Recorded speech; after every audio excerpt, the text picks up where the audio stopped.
4.5 సంవత్సరాల క్రితం వచ్చినప్పుడు అందరూ డ్రీమ్స్ అంటుండే కదా. నేను ఎలాంటి డ్రీమ్ లేకుండా ఈ మీటింగ్కి రావడం జరిగింది. డ్రీమ్ అంటేనే క్వశ్చన్ మార్క్ నాకు. ఎందుకంటే అట్లాంటి లైఫ్ ఒకసారి ఆలోచించండి.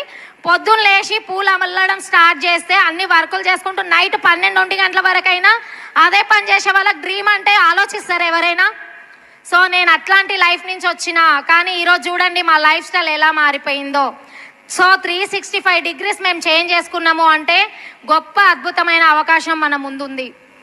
సో దీని అందరూ బిలీవ్ చేయండి లీడర్స్, ఆలోచించండి. సో ఒక నార్మల్ హోమ్ మేకర్ని 4 గోడల మధ్య పువ్వులు అల్లడం తప్పిస్తే నాకు ఇంకో పని తెలీదు. సో కొన్నిసార్లు అనిపిస్తుండే నాకు ఈ చేసే ప్రాసెస్లో ఏదైతే పూలు అల్లుతున్నామో, ఒకసారి మా సార్కి ఒక ఇన్సిడెంట్ జరిగింది. హాస్పిటల్లో ఒక 15 డేస్ రెస్ట్ తీసుకున్నారు. సో మా ఇన్కమ్ 0 అయిపోయింది. షాప్ నేను వెళ్ళి ఓపెన్ చేయలేను. సో ఎవరు వెళ్ళలేము. మేము పొలం దగ్గర వెళ్ళి పువ్వులు తెచ్చి అల్లడమే మా పని. సో అప్పుడు అనిపించింది మాకు, మన లైఫ్లో ఒకవేళ ఇది చిన్న ఇన్సిడెంట్స్ జరిగిపోయింది, ఒకవేళ జరగరానిది ఏమైనా జరిగితే మాకు ఏమన్నా ఆపర్చునిటీ ఉందా అనిపించింది. నేను 4.5 సంవత్సరాలు